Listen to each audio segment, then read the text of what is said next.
Roj baş hevanno di derbarê Rojavayê Kurdistanê de çend nûçe hene. Dixwazim ji we re pêşkêş bikim. Mazlûm Ebdî diçe Şamê, belkî ji divan saetan de çûye Şamê.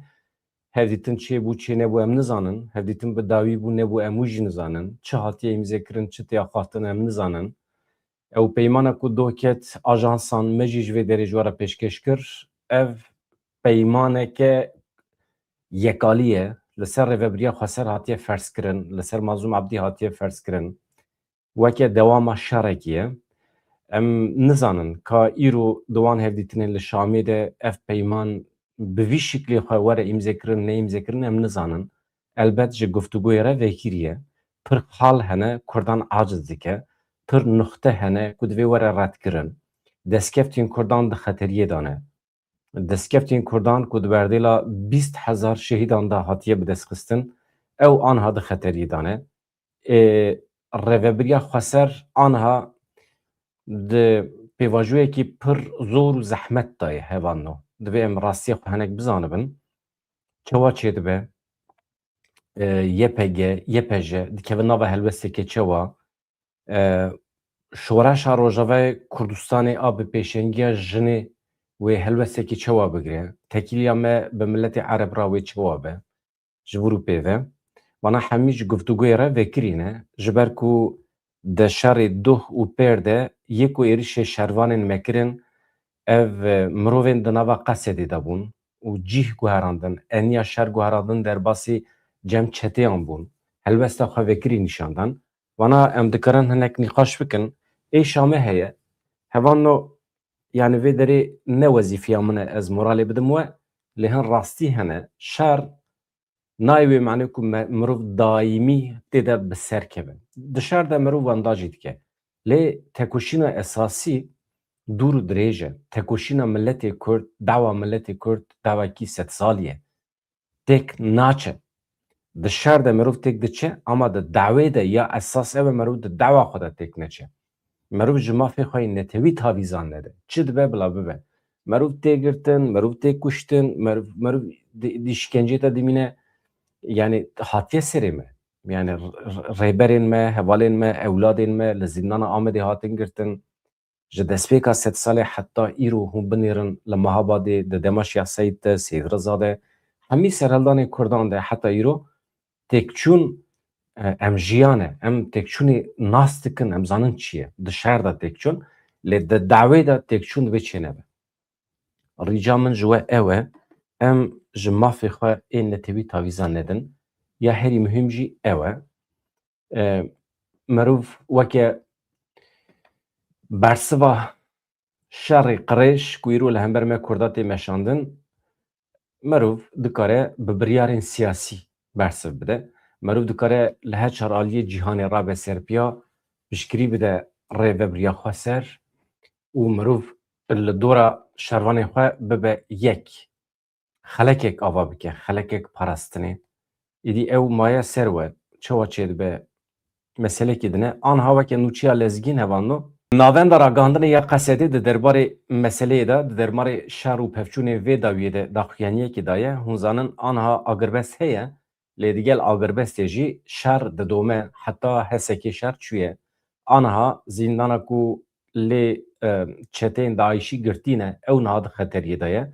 Bi qasî dê hezar çekdarên berê ên Daişê aniha dikarin serbest werin berdan, dikarin tevlî civakê bibin, yan jî tevlî şer bibin. Eger tevlî şer bibin, wê çû were serê me Kurdan, wana hemî mijarên axaftinê ne. Di daxuyaniya Qesedê de tê çi gotin, çi tê gotin? Tevî lehevkirinên agirbestê yên ragihandî û daxuyaniyê di derbarê wê de jî çekdarê hikûmeta Şamê êrişên xwe li ser hêzên me yên li Eyn Îsa Şeddadê Reqayê de domînin. Binêrin Şeddad li ku derê, Eyn Îsa li ku derê ji hev gelekî dûr in.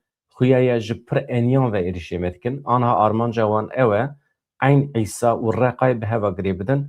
Kobanî dikeve nava dorpêçê.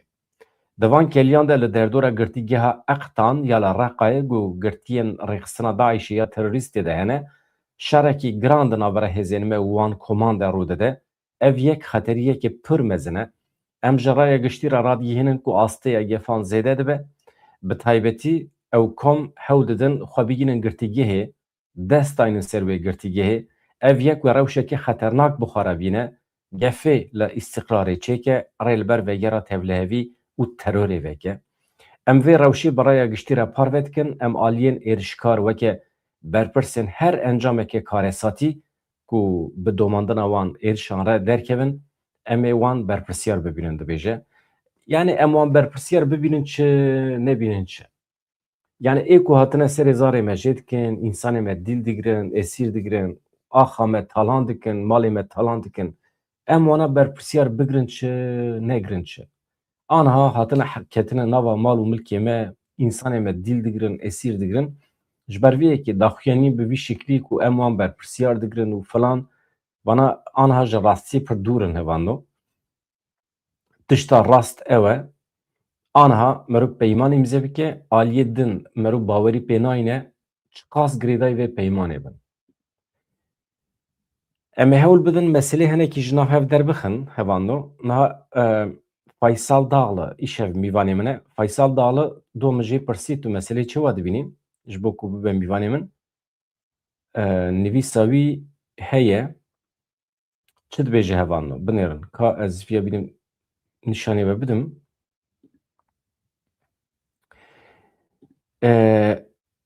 Xwedînêrinekî hinekî cuda ye.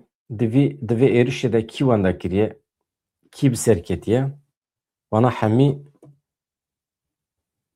merûv dikare êvarê nîqaş bike. Serkeftin çi ye? Binêrin hevando.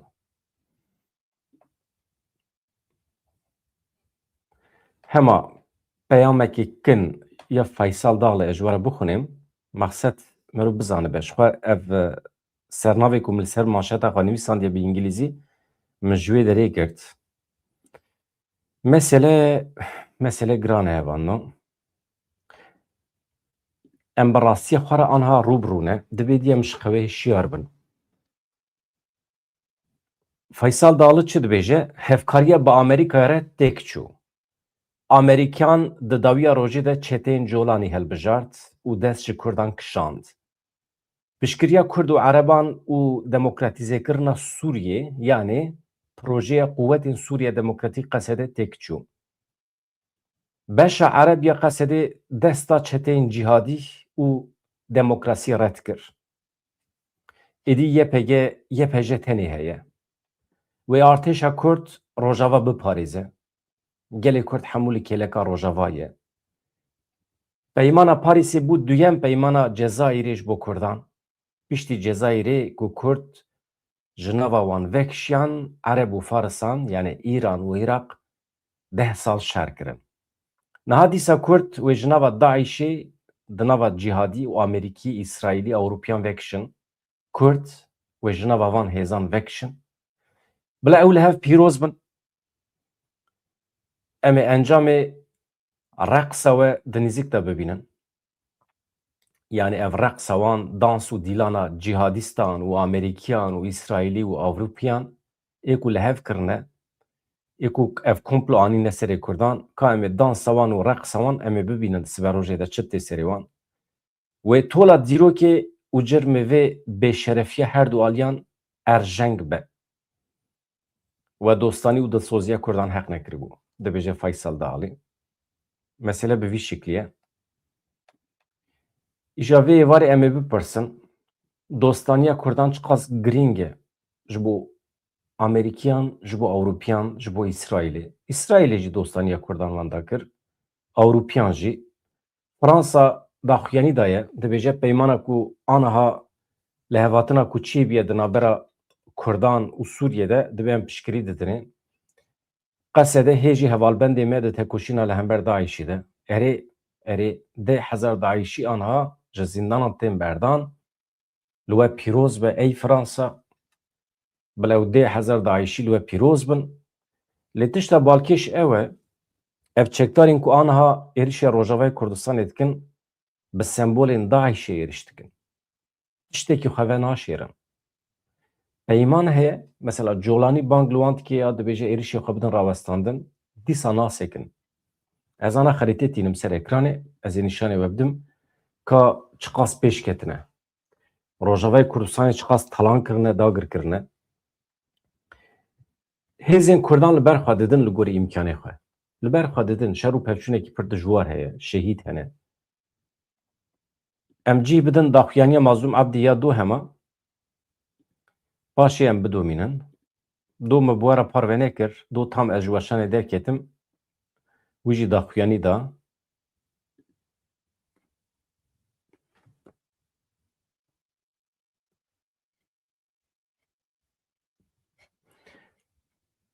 Bi vî şeklî hevano, ez hema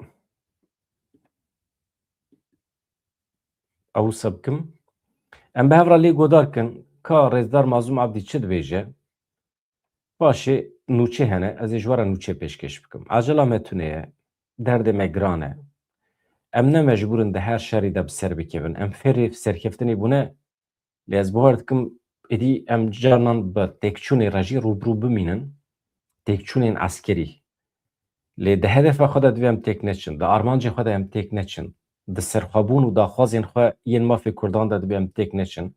Mazlûm Ebdî li Şamê divê em piştgirî bidinê, divê em wisa hêz û quwet bidinê, bila serî netewîne, bila serî wî tim serbilind be, bila serbilind be. Em jê re bêjin generalê me Mazlûm Ebdî, bila generalê me be tim û tim.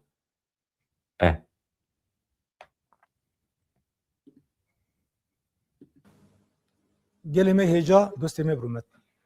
Eva bû demeke ji şeşî mehê de heta roja îro şerekî dijwar em derbas dibin. Ev şer ser me hate ferd kirin, di vî şerî da me gelek şehîd dan, birîndar dan, gelê me koçber bû. Bi vê vesîlê em şehîdê xwe qehreman bibîrtînin, ji birîndar re şifa dixwazin û gelê xwe ê berxwedêr silav dikin. Bi rastî berî ku em herin Şamê siba, em serinek mijarê ku vê ittifaqê de girêdayî ku guftugû bikin. Me dixwast ez çend mijaran wisa ji gelê xwe re, gelê me re rûnî bikim. Berî her siyas xwazim vê bêjim. Ev şer ser me hate ferd kirin. Ji çarê vê mehê de ku wa çaxê civînekî me li Şamê çêbû, piştre gelek civîn me hevîtî me li vê vir çêkirin, herî dawî hewlêr bû. Me dixwast ku em pêşî vî şerî bigirin, lê belê lê û mixabin, ji ber ku ev şer hatibû plan kirin ji terefê gelek hêzan da û ji ber wê bi îsrar ser ev şera ser me hate ferd kirin, em bîstin roja îro.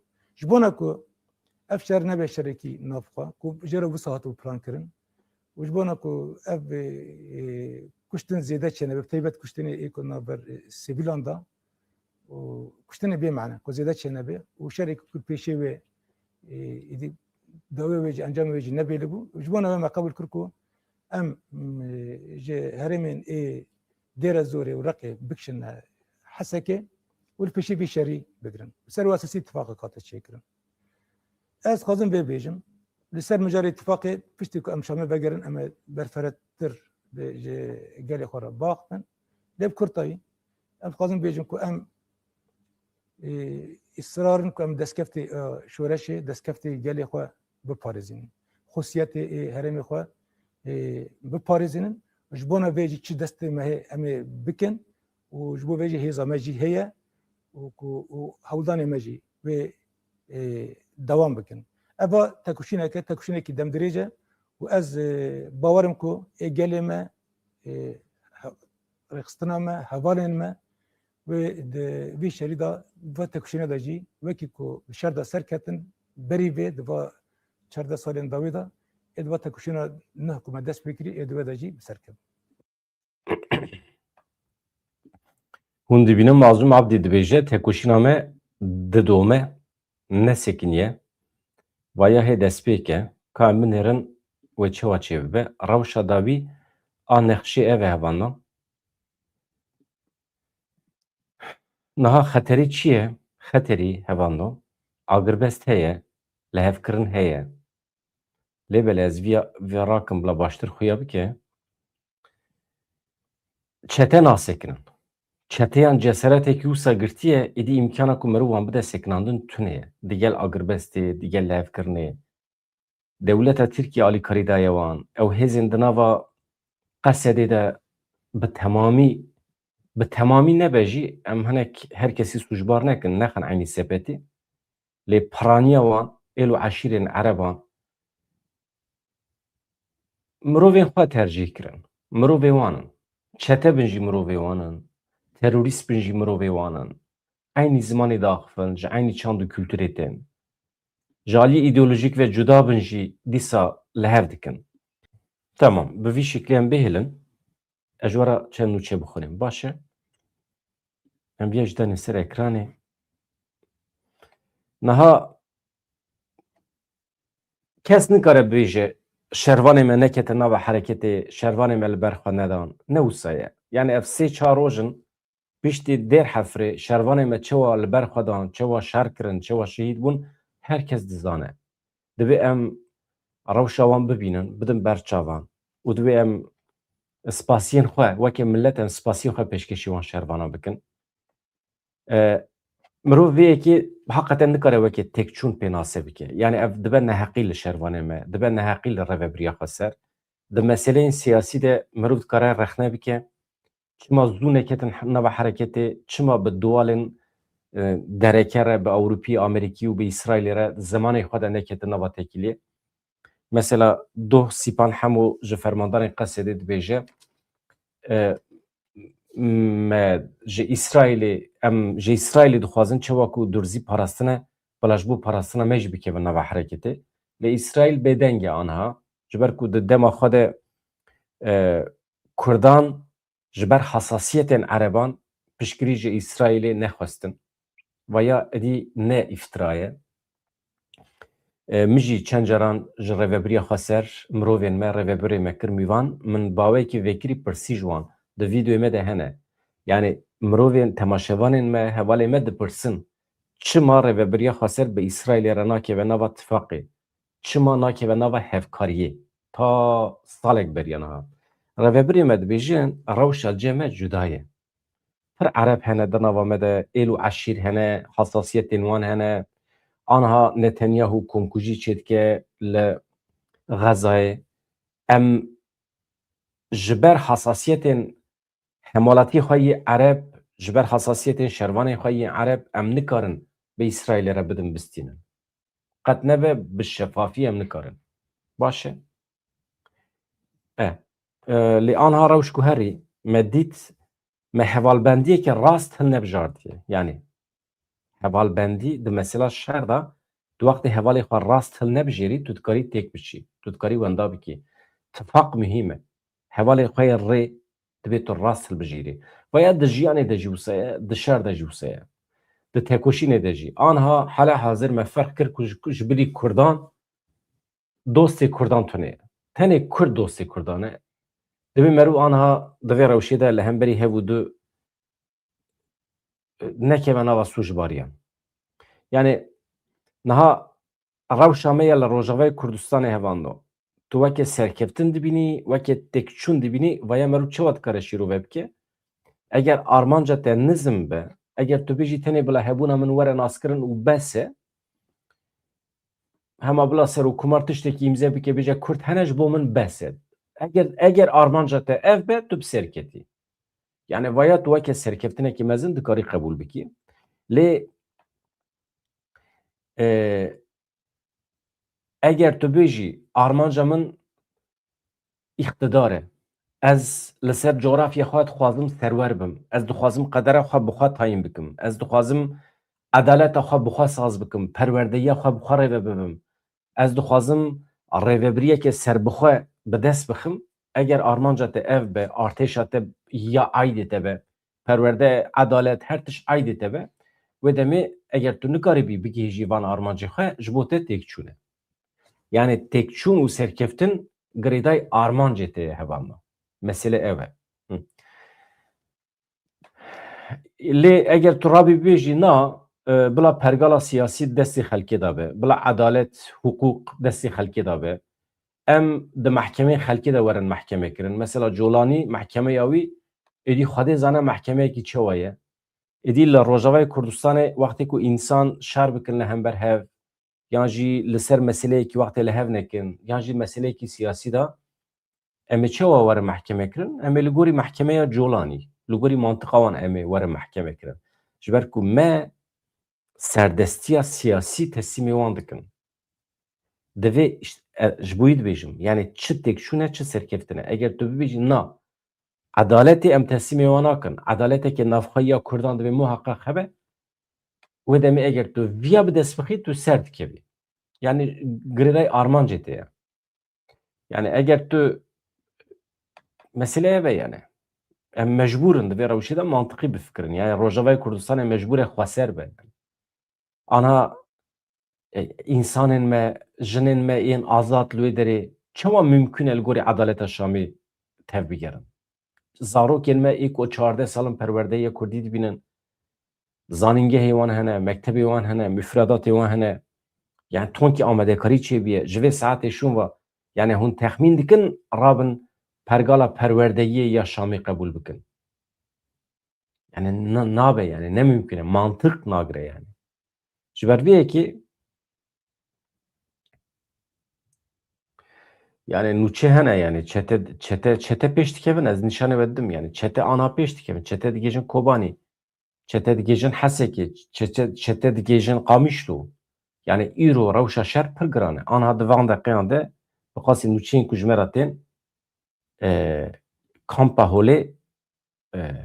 Holê şer heye Kampa Holê 70,000 insan lê dimînin.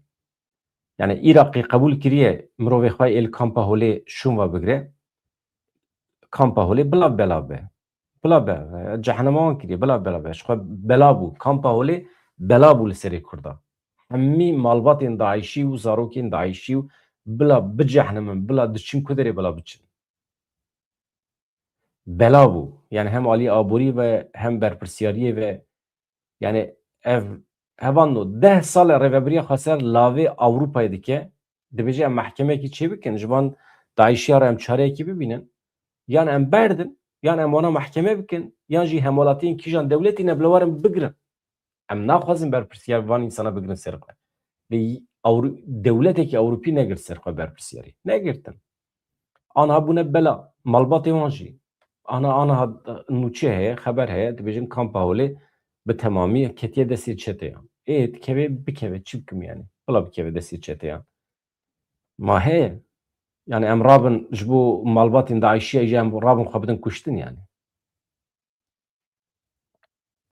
Niha hevan no kantona Cizrê, kantona Hesekê tevî peymana agirbestê jî ku roja yekşemiyê di navbera Hêzên Sûriya Demokratîk Qesedê û Şamê de hate ragihandin. Niha kantona Cizrê ku bajarê Hesekê ê Rojavayê Kurdistanê jî digire nava xwe ji bo bersivdayîna artêşa Ereban a Sûriyê ji bo bersiv bide wan çeteyan aniha bangekî giştî heye. Her genç her ciwan çek bigire derkeve kolana li hember wan şer bike. Bangekî bi vî şeklî heye. Hevserokên Meclîsa Rêvebera Kantona Cizîrê Hesen Şîro Vivian Beho li navenda Meclîsê ya Qamişloyê daxuyaniyekî bi zimanê Kurdî û Erebî weşandin. Di wê daxuyaniyê de dibêjin ev çekhildana giştî erkeke niştimanî exlaqî ye ji bo parastina gelê me. Ji bo parastina destkeftên şoreşa me. Her wiha ji bo xurtkirina rihê berxwedanê û parastina rewa ya li ser ax û rûmetê. Rûmeta me hatiye binpêkirin mecbûrin em piştgirî bidin Rojavayê Kurdistanê. Di kîjan şert û merjî de bibe. Yani ez bi xwe gîştime wê qenaetê ku vê saetê şûn ve rexne bikirî tiştekî nayê. Ez rast nabînim piştî vê saetê ez rabim bibêjim aha me ev kir ev nebû çima bi gotina min nekirin ez van tiştana nabêjim tiştekî nabêjim ê min wekî şexsekî ez tenê dizanim min hezar car gotiye dubare bibêjim hêjî nederenge merov şerê topyekûniyê gel wextê bide destpêkirin û merov vê armanca xwe diyar bike wextê tu bibêjî weke sîstema berê serê xwe negirt. Yani qesede projeyek bû. Projeya milletan a Rojavayê Kurdistanê. Me dît ku serê xwe negirt. Binêrin hevan da. Biratiya gelan, aştî, aramiya nava gelan vana têgehên pîrozin di medeniyetê de vana hene. Vana yek ji destkeftên medeniyetê ne. Mesela demokrasî, aştî. Tu nikarî bêjî demokrasî xirab e. Wextê ku Ereb Ligori demokrasiye tev nagerin. Biratiya gelan tiştekî pîroz e. Wextê ku Ereb li gorî biratiya gelan tev nagerin, ev nayê mane ku biratiya gelan xirab e, pîs e. Dibe em di têgehê xwe de îsrar bikin. Rast e, biratiya gelan xweş e. Mesela ez pir dixwazim Ermen û Kurd biratiya xwe pêş bixin. Ama di hukukê de jî divê biratiya wan hebe. Aliyê wan ê hevbeş hene, mağduriyetê wan ê hevbeş hene. Dijminê wan yek e. Dewleta Tirkiye dijminê mutlak ê milletê Kurd û Ermen e. Milletê Asûrî Sûriyan mesela. Milletê Sûriyan, milletê Ermen, milletê Kurd. Vana dikarin biratiyê pêş bixin. Çünkü vana qedera wan û siberoja wan yek e. Mağduriyeta wan yek e. Êşê wan yek e. Bi hezaran salan e li ser eynî coğrafyê bi hev re dijîn beriya ku Tirk werin. Tirk hatin bûn bela serê milletên herêmê. Em rezîl û riswa kirin. Milyon û nîv Ermen koçber bûn û kuştin, jenosîd pêkanî. Jenosîd yani qirkirin bi Tirkan dest pê kiriye.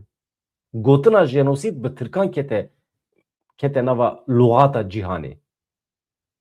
Yani tu gena wî de yani qirra wî tînî. Beriya Osmaniyan jenosîd tu nebû. Tamam 500 sal berê li Amerîkaya Latîn, li Amerîkaya Ewropî çûn wê derê qirra xwe cîhiyan anîn tamam ew jî jenosîd bû, rast e. Li Avustralya jenosîd hê jî di pratîkê de ye. Xwe cîhên li wê derê neman. Lê di van salên dawiyê de jenosîd li Tirkiye pêk hat. Osmaniyan li hember Ermeniyan pêkanî. Îro jî hevanno jenosîd qirkirin li hember milletê Kurd tê pêkanîn baweyekî fîzîkî nebe jî lê baweyekî normal demdirêj milletê Kurd ji holê tê rakirin. Bi rêya asîmîlasyonê, bi rêya plan û projeyan. Binêrin aniha rewşenbîrên Tirkan mesela merû newêre li wan temaşe bike. Yani acayip ji exlaq bêparin ev rewşenbîrên Tirk. Hemî derketine televizyonê xwe zarê zara wan e dibêjin acaba Ehmed Elşara mümkün e mafê perwerdê bide Kurda. Binêrin. Ew komên çete ku eskerê wan şewitandin ew rewşenbîrên Tirk ku qaşo xwe seküler dibînin, xwe demokrat dibînin, xwe pêşketî dibînin. Mazlum Abdî imze nekiriye? İnşallah. İnşallah. Hevan û agahî bidin min Mazlum Abdî imze kiriye nekiriye. Yani anha agahî heye Mazlum Abdî çûye Şamê lê imze nekiriye. Gelo ev nûçeya doye ku Mazlum Abdî hê imze nekiriye yan Mazlum Abdî çûye Şamê imzekirinê red kiriye. Watê wan cuda ye. Wextê wê demê nebêjin imze nekiriye. Wextê tu bêjî Mazlum Abdî peyman imze nekiriye hevok şaş e.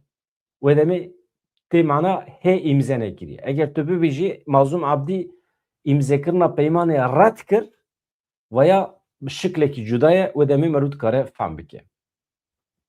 Hevanno. Mesele bi vî şiklî ye yani êdî derdê xwe birîna xwe em bi xwe bikewînin. Em divê di rûnê xwe de biqijilin. Tamam. Naya. Divê tirsa min ew e dewleta Tirkiye bi îxanetê generalê me li Şamê esîr bigire.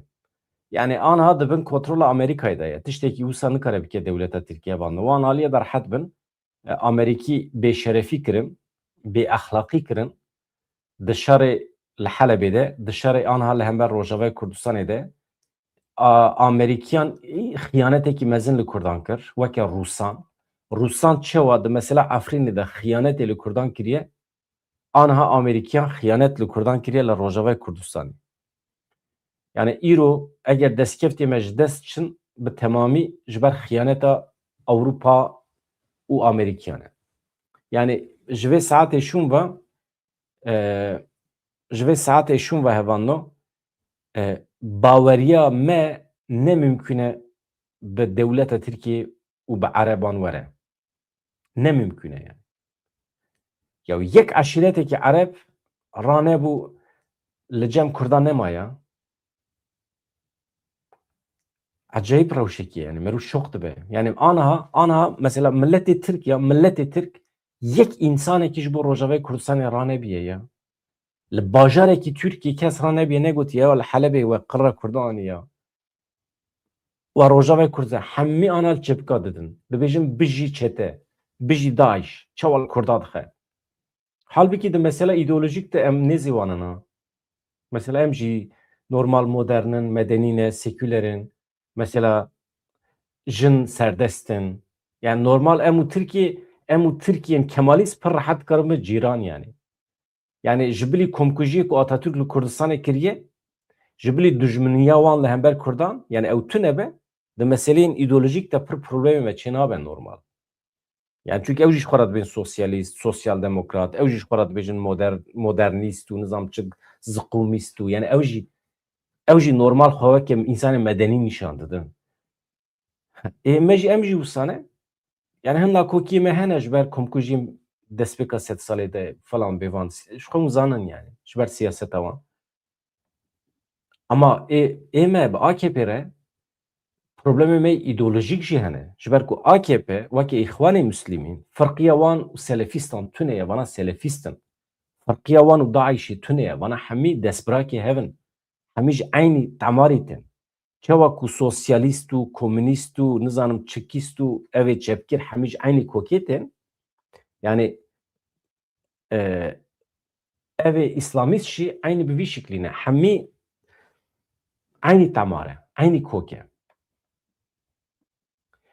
Niha Rêveberiya Kantona Cizrê teqes kir ku ew ê girêdayê destkeftiyên şoreşa Rojavayê Kurdistanê bin. Ew ê girêdayê 19 tîrmehê şoreşa 19 tîrmehê bin.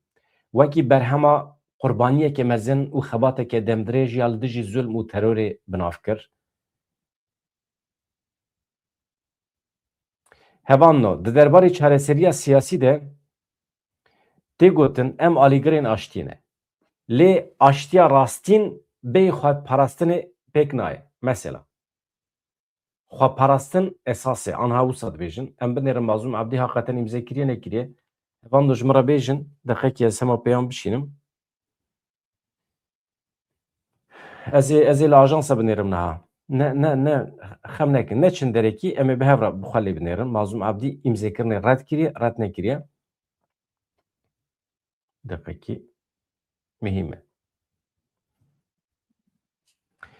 Eger şer li ser me were ferskirin yan hebûn û mafê gelê me bibe armanc, em ji bo parastina xwe bi temamî amade ne. Wallahî şer li ser we hatiye ferskirin, şer li ser me hatiye ferskirin. Wallahî mafê gelê me biye armanc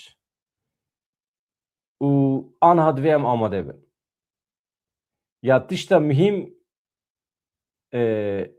daxuyaniyekî hebû, daxuyaniya kecedeki Avrupayê bû, daxuyaniya Kurdê bû tam naybîre min. Têda dibêje li Bakur Rojhilatê Sûriyê hedef dibe siyaseta xuşk û biratiya gelan e. Binêrin. Hedef dibe pergala xuşk û biratiya gelan e. Yani ji bo merûviya bibêje dibe merûv heqeten ji siyasetê fehm neke. Dünya alem dizane ku armanc qirkirina Kurdan e. Dünya alem dizane ku li Rojavayê Kurdistanê armanc tu tiştekî nekeve destê Kurdan, Kurd li wê derê nebin îqtidar. Armanc ew e. Kurd li ser coğrafya xwe nebin serwer. Armanc ev e. Wextê ku serweriya te li ser coğrafya te çû, wextê ku te çek û sîleh ji bo parastina vê axa xwe te danî, wextê ku te ji perwerdeyiyê tavîz da, ji edaletê tavîz da, êdî tu nikarî hebî. Tu tunî. Yani ji me re nê behsa jiyana komûnal neke. Em 5000 sal berê najîn. Aniha dewlet hene, pergal hene, sînor hene, qanûn hene. Tu nikarî 5 insana bînî cem hev û jiyanekî komûnal çêbikî. Navê te dibe paralel dewlet te dave ji hepsê, colanî te dave ji hepsê. Veya laliyekî hevan. Yani dibe merûv heneke rast be, merûv xwe nexapîne. Tu tavîzan bidî tu çû êdî, êdî sozekî din nede kesekî. Vaya em hemidanın aliye ki hevan ez ve daxiyeni jara bixunim ez dixwazim bahsa tiştekî bikim.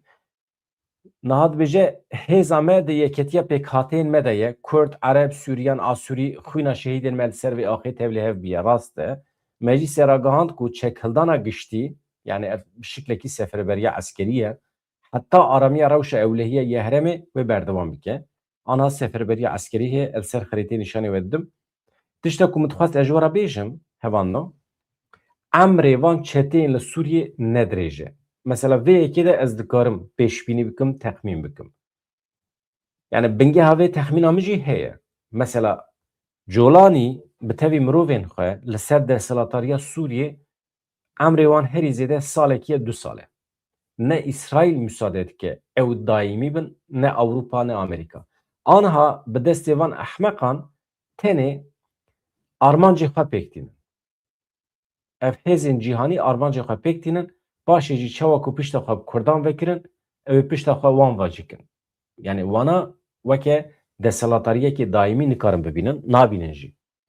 Vaya em qeyd kirin li derekî bi vî şikliyê. Seferberî hatiye îlan kirin hevando aniha agirbesteke bi lez û giştî bimirin. Agirbest û vekişîn. Xala yekem agirbest û vekişîn. Yek.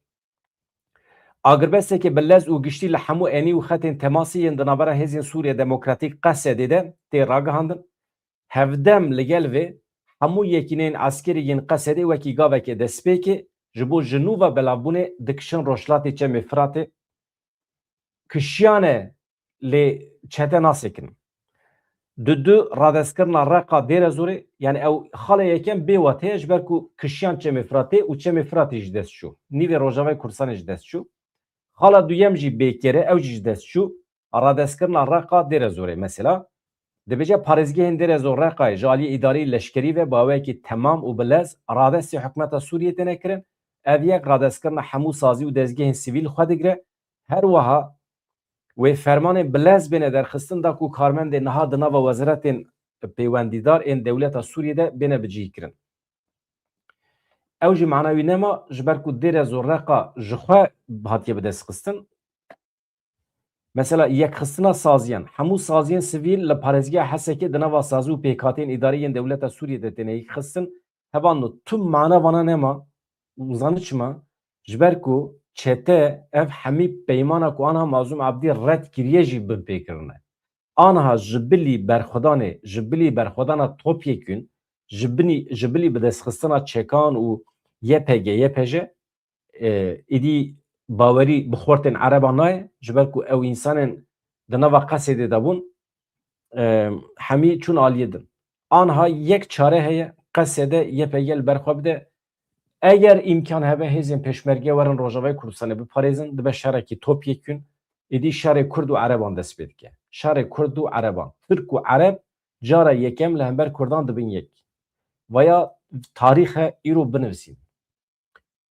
Kurd li hember tifaqeke navnetewî li hember Türk û Ereban êdî mecbûr xwe diparêzin êdî xwîndavê çokiyê xwîndavê navê ez nizanim aniha biryara berxwedanekî Topyekûn hatiye girtin. Mazlûm Ebdî diyar kir ku ew ê kan bidirin daxuyaniya dawî hatiye nehatiye ez li wî jî binêrim. Yani ev nûçeya ku dibêje Mazlûm Ebdî îmzekirina peymanê red kiriye hevano çiqa rast e ez nizanim. Yani ji ber vê garantî nine. Eger îmze bike dikare îmze bike ji ber ku aniha em dibinê wê peymanê rane. Ez ji we re dibêjim şer çûye heta Kobanî aniha. Bakurê Kurdistanê ez dibêjim de xwe tam nîşanê da Bakurê Kurdistanê normal aniha diviya li ser piyaba. Bakurê Kurdistanê piştgiriya ku îcab dikin neda Rojavayê Kurdistanê ez viya pir vekirî dikarim bibêjim. Serê me ê Bakurê Kurdistanê jî dikeve belayê bi dewleta Tirkiye re. Eger Rojavayê Kurdistanê ji dest biçe êdî bila vê demê de kes bile jmera basa pêvajoyê neke ji ber ku pêvajo tu ji bo çi çêdikî mesela. Tu pêvajoyê ji bo çi çêdikî? Ji me re bêjin pêvajo ji bo çi çêdikî? Rojava ji dest çû. Wextê ji dest çû tu Bakurê Kurdistanê mesela tu mafê xwe ji dewleta Tirkiye çawa digirî? Yani ew hêz û quweta te heye? Hevan ez xerîteyê nîşanê wedim ama ji kerema xwe re aciz nebin. Aciz nebin. Normal e, şer e, merov wenda dike. Merov wenda dike. Aniha rewşa dawî ya nexşê ev e. Çeteyan hevano bi alîkariya dewleta Tirkiye lê xistin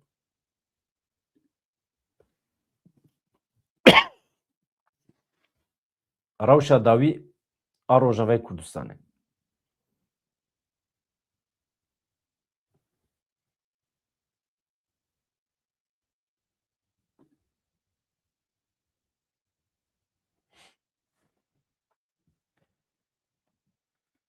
Yani min gelek nûçe amade kir bu aniha tüm mana nûçeya nêma hevando. Tüm mana nûçeya nêma. Ji ber ku aniha çete di nava şerekî pir dijwar dane. Hevalên me şevanên me li ber xwe didin. Bi qasî ku îcab dike aniha nexşeya ku hûn dibînin li ser xerîtê ev e. Yani kecedeki Avrupa dibêje em ê parastina Rojavayê Kurdistanê bikin. Me şû mîtîngê wan çi qas hene. Netewên yekbûyî çi qas serûbin kirin. Türkiye aniha çi qas însan rabûne ser pî ez nizanim. Lê rewşa me ev e hevano. Binêrin. Aniha Kobanî di xeteriyê de ye. Ev herem komple yani Rojavayê Kurdistanê îro eger bi temamî were dagirkirin ev çete bikevin malê me jin û zarê me esîr bigirin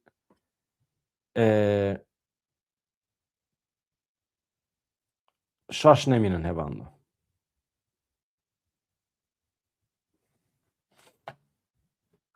Her saat diguhere her saat. Nizanim. Yani ez bawer dikim rewşa me pir giran e.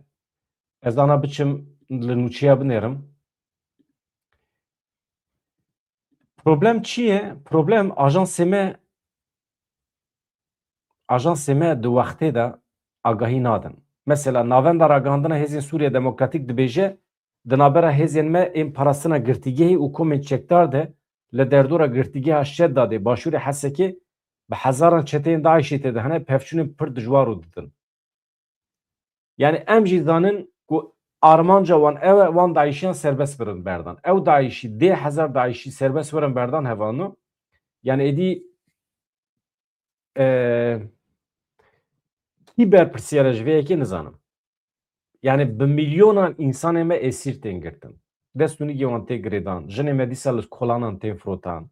Serê jinê me tên jêkirin. İnsanê me ez rewşa felaketê çê nakim.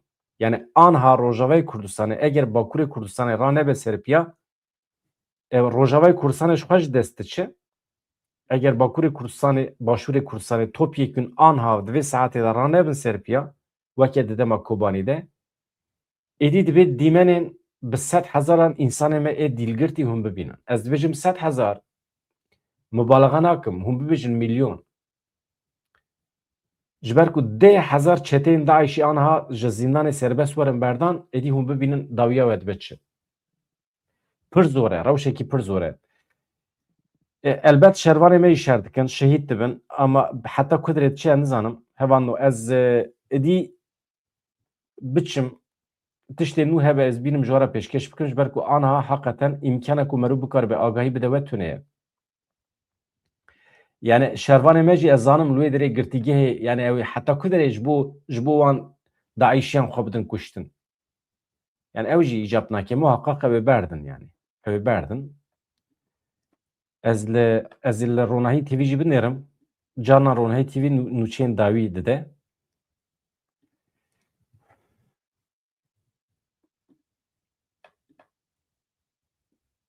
Erê. Mesela MHP dibêje evlehevkirina li Şamê karê me li Tirkiye hêsantir dike. Yani karê we çi ye? Karê we tunekirina Kurdan e. Hevano goh nedin tu tiştekî jî karê dewleta Tirkiye tunekirina Kurdan e. Niha çend çavkaniya ra gandiye ku fermandar giştî Qesedê Mazlûm Ebdî ji bo hevdîtina Behmed Eşara li Şamê niha di civînê de ne îro bi Mazlûm Ebdî re ew ê bicive Ehmed Eşara yani Mazlûm Ebdî red kiriye nekiriye hê em nizanin ji ber ku ana hevan do ji ber ku civîn bi dawî nebiye em nizanin ew ê red ke red neke yan jî red kiriye nekiriye lê dibe ku berê ku biçe Şamê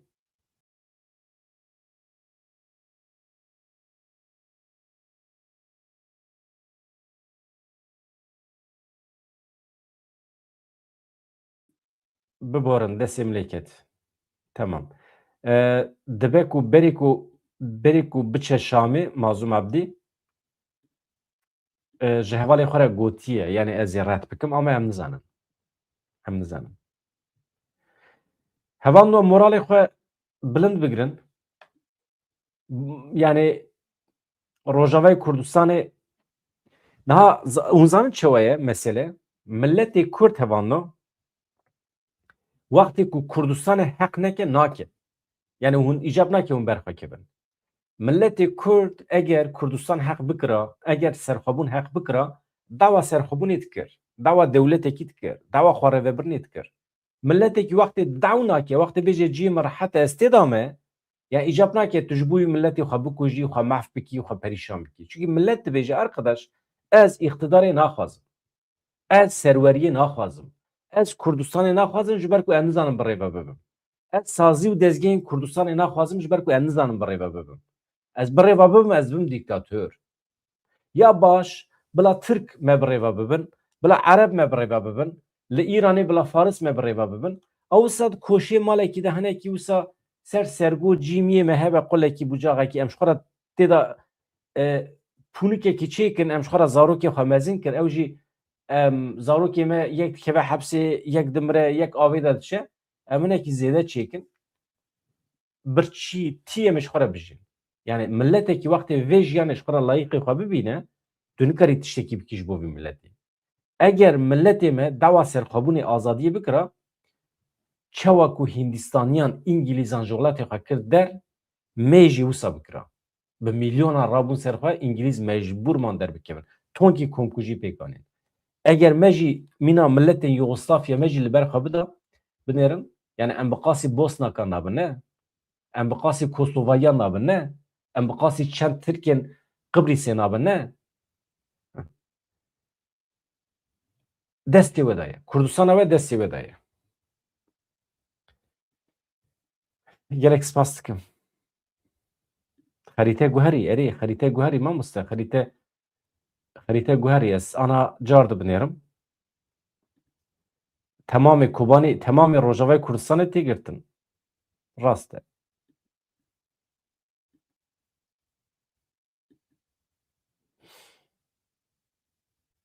di komba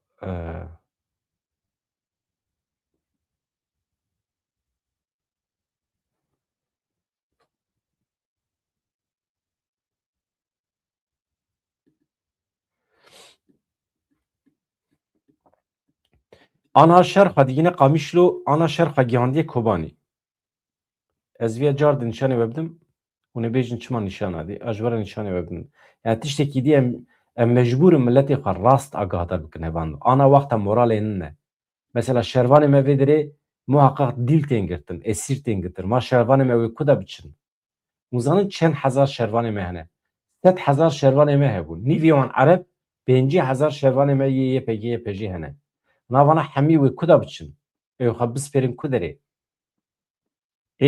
ana ev şervanê me ana ketin dorpêçê mesela ev însanê me vê derê hevan no ev dorpêça vê derê eynî bû mîna Kobaniyê berê yani îro însanê me bêçare di Kobanî de asê mane dewere ji nav derkeve yani Kobaniyê duyem emana dijîn ne deverekî din dîsa li Kobaniyê em Kobanî dijîn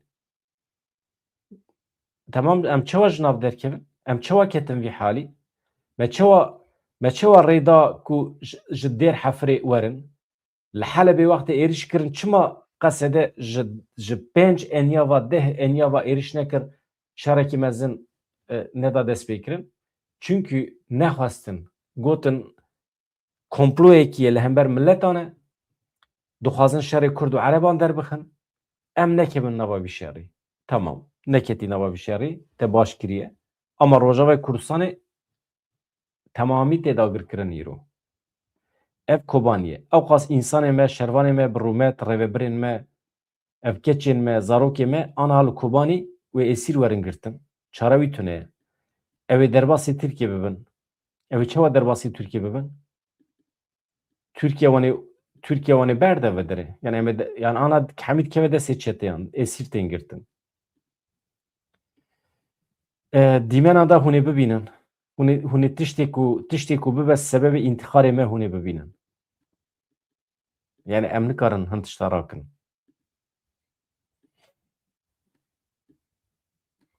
Ez zidî nikarim ragirim. Evan o.